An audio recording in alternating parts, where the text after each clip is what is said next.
Okay, welcome back. Let's go through the Streptococcus lab that we have prepared for the identification of various important clinical strains of Streptococcus. Now let's go through this. So in the handout that you can see that's also posted, we're going to be looking at Streptococcus pneumoniae. That is a very important one.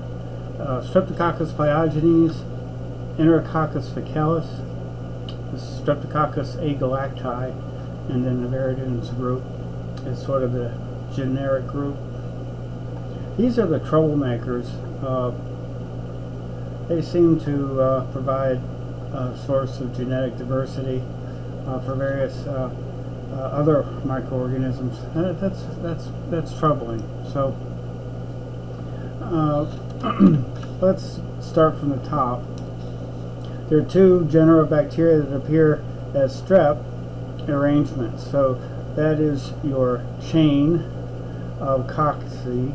So we have a chain. Unlike the grape-like structures, these are the chains that form, and you look for the preponderance of these chains to make that determination in a gram stain.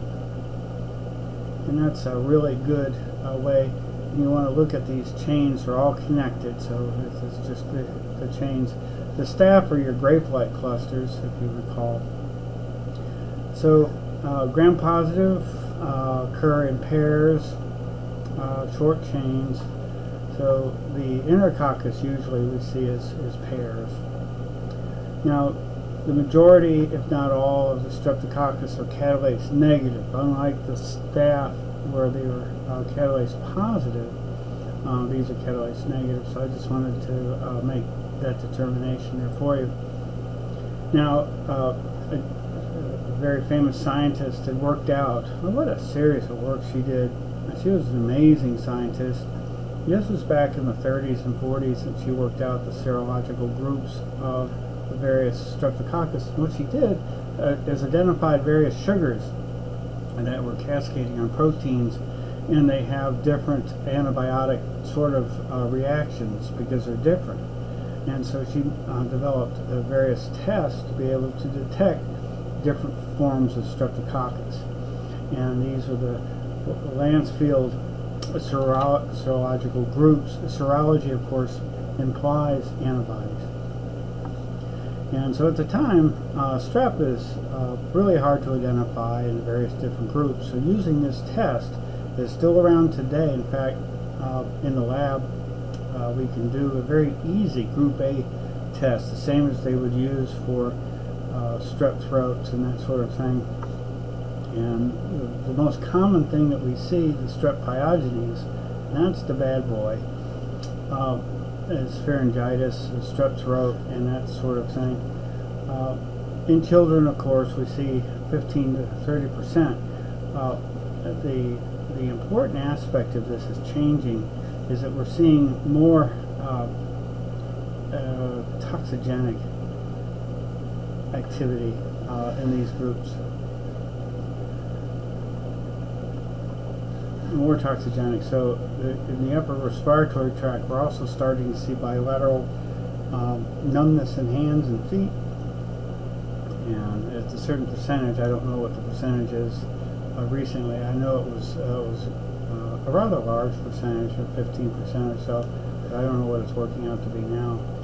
But the beta means, of course, that it has the clearing zones. When you look at a plate, and you can actually see the background lines through the zones, the hemolytic zones that we see on the plate. So we're calling it's marked by, this would be a beta reaction, beta being the worst of the organisms that produce mollicin, and we've already kind of gone over that. We see laryngitis, pneumonia, ear infections, and the like with this particular organism. Group A beta strep, another beta, of course, it makes the clear zones. This is the Group A. or antibodies made against the antigens that cross-react with joint membranes, and that's the problem, is that sometimes we get group A having effects of the heart. We see this after dental procedures, Streptococcus mitis and other types of organisms, but the group A strep are responsible. The pyrogenic exotoxins that these have produced, the pyogenes, and this is all pyogenes, contribute to the cytokine-introduced inflammatory type of damage. And of course, this is more of the joints, and it's triggering our own response or our own immune response against these.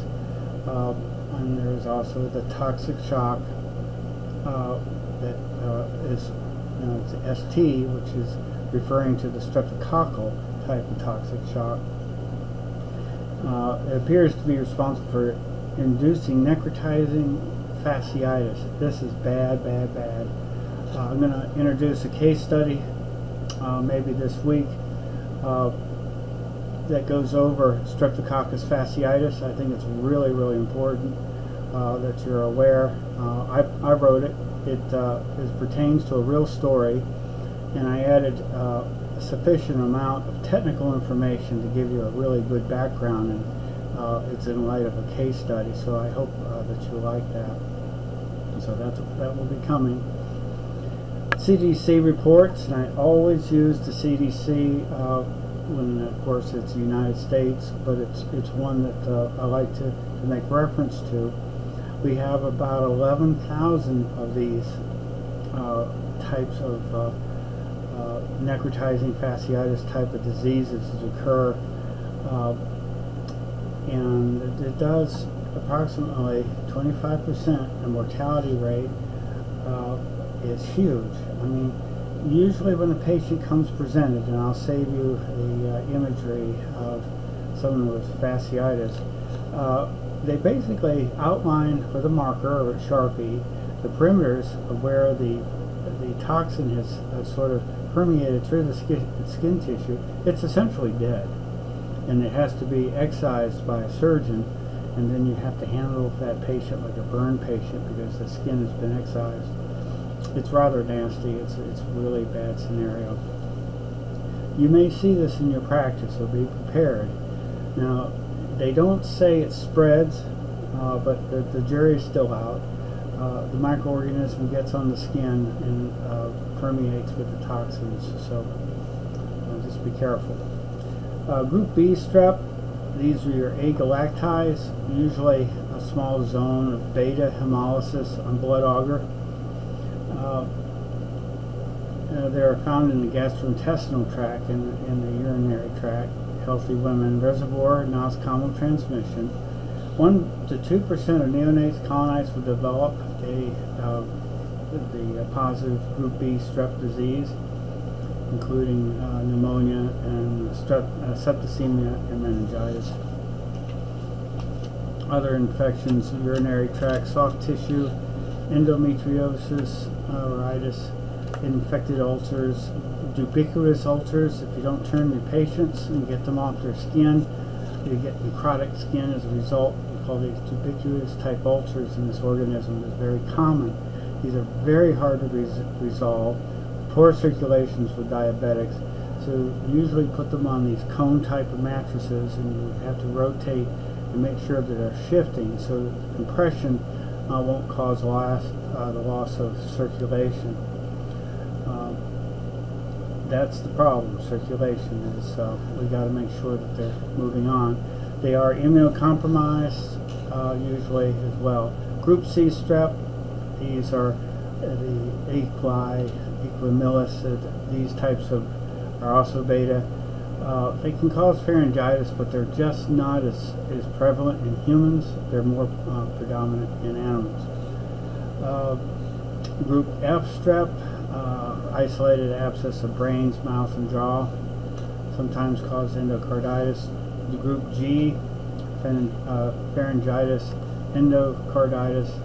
Bacteremia is usually what I recall seeing more for the group G. Group A beta strep are usually isolated in blood agar. So pyogenes produces a small to white-gray colony and a zone of beta around 2 to 3 millimeters around each colony. And these was what I made reference, if you remember, in lab last time we were together. There are muted zone. In other words, you can't see through it, but it's clearly a yellowish type of the diameter surrounding it. And we have streptolysin S and O. O can be inactivated by oxygen, so more distinct hemolysis can be sent by stabbing the auger. Now, typically in a diagnostic lab, I don't recall us doing that, but you can enhance it because it is sensitive. Now, we have bacitracin sensitivity is one of the tests that we ran in the lab to look at the overall sensitivity of that to help identify between different strains. Now, there's a lot of strains I'm talking about that we're not actually going over in the lab part. I just wanted you to be aware because you might see this in the field, but the novabiocin test is we saw with a staph, not to be confused with the strep. So I wanted to point that out. Okay, let's talk about pneumococcus just briefly. It does alpha hemolysis on blood auger.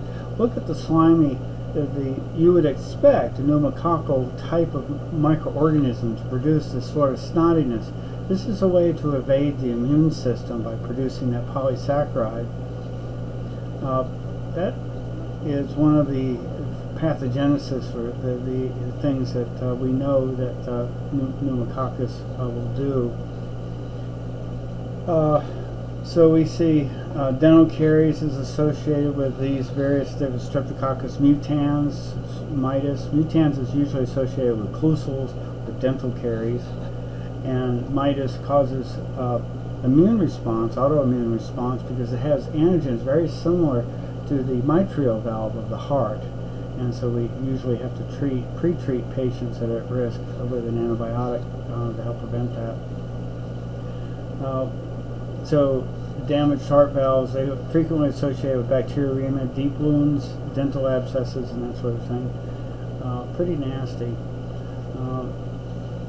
Enterococci are gram-positive strep that are normal for the intestinal tract.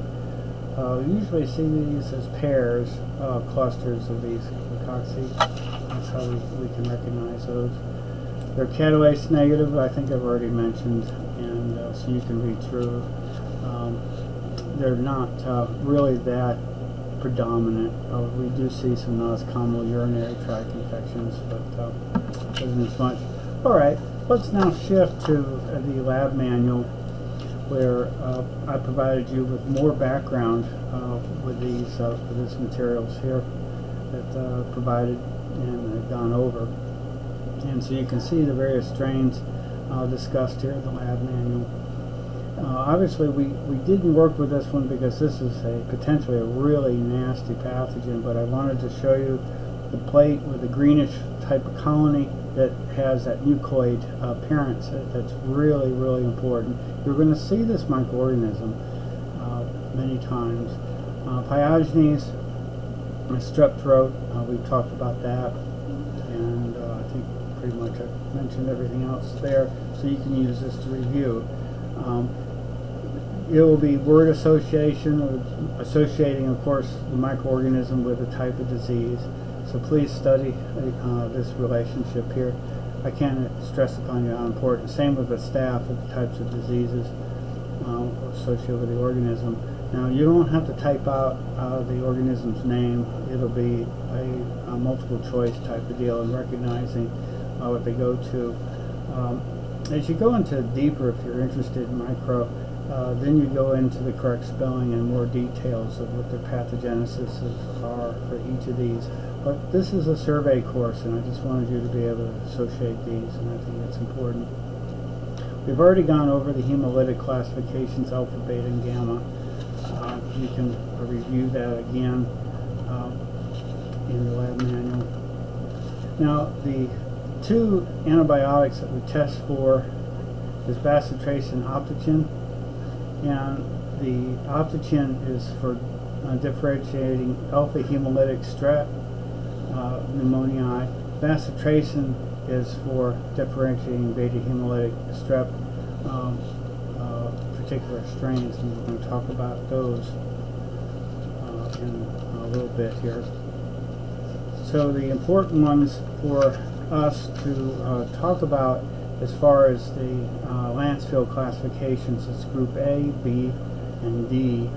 And there are some plates that were from the other section that I want you to try to associate and identify them based on the tests and the identifications that I mentioned to you when we first started here. If you can go over there, those on that, and that should help pin down the pathogenesis there. I don't know where I put it here. I've got papers everywhere, seems like.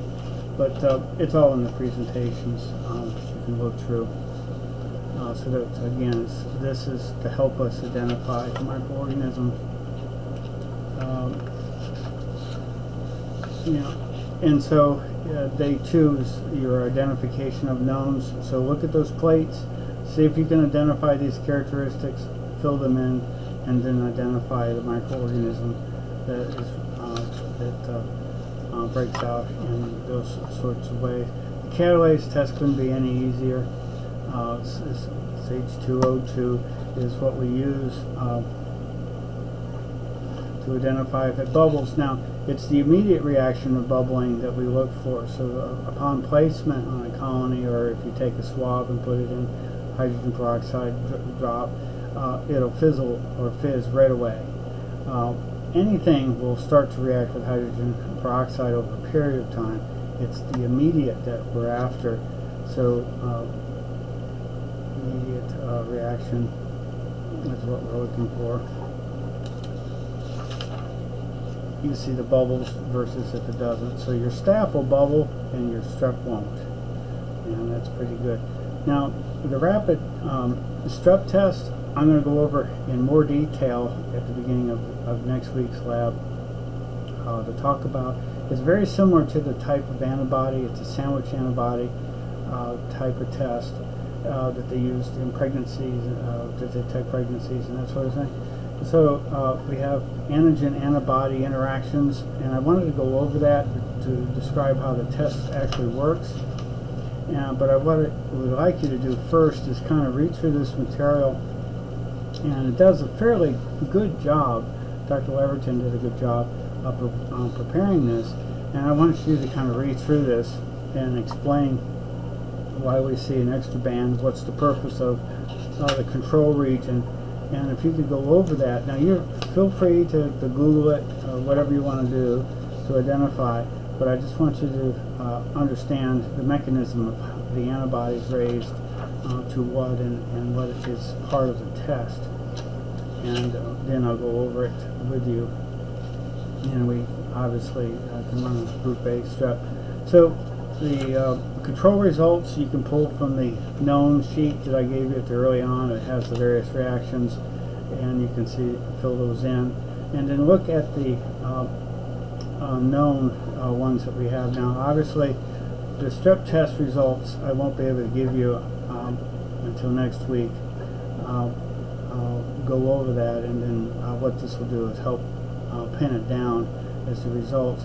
But as far as your control results, as you'll fill in here, then identify on the back side of this the unknowns.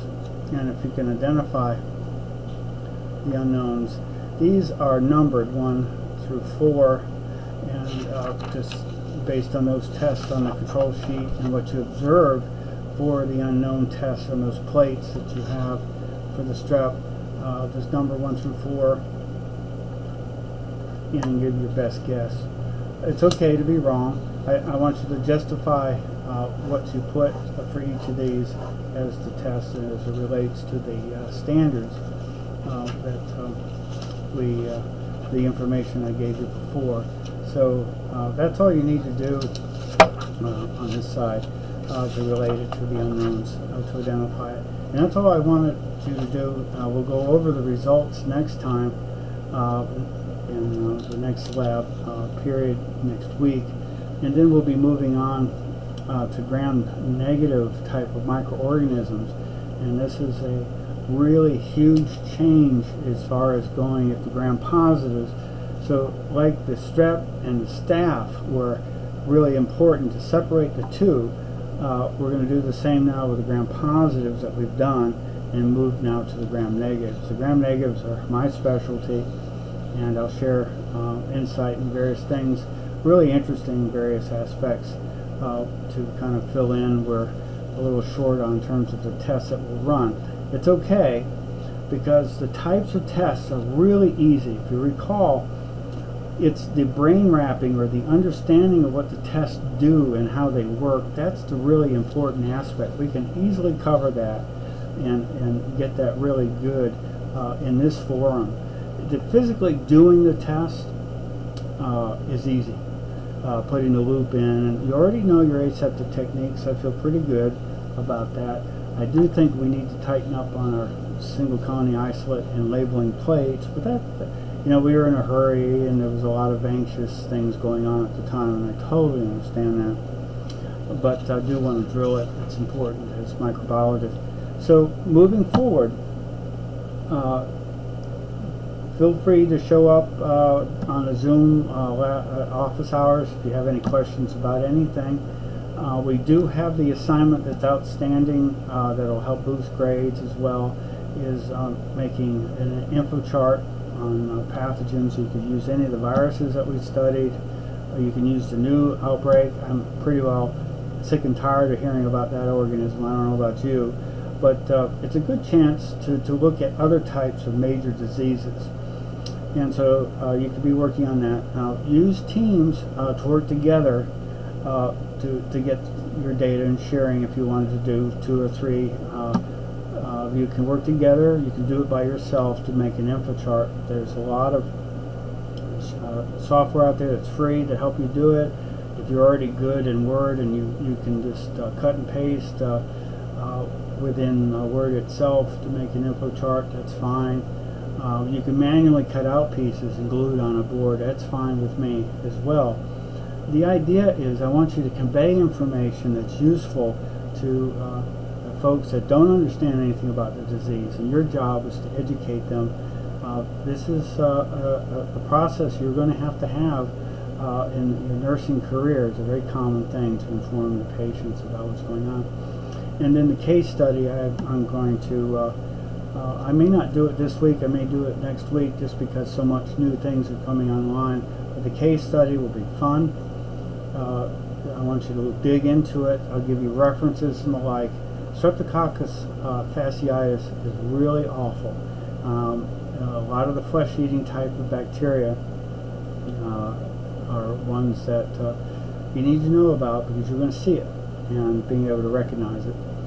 And then I'm working on a new one called the ticking time bomb. It's about 3 different organisms that are associated with tick bites, and it makes just having one disease to worry about. Now we have 3 or 4, and they're really strange, and so I wanted to write about that, and we'll do that as a case study to kind of diversify. And those talk about different systems, the integument system and the liver, the digestive system type of infections and things, so we'll talk about that. So you have everything online. Please look at the lab, and then I'll do a pre-lab where it kind of gets you ready for the gram-negatives as we go through some of the study and things that we're going to do for that. So other than that, if you don't have any other questions, I'll let you go, and then we'll proceed on to the gram-negatives next time. Take care. See you real soon.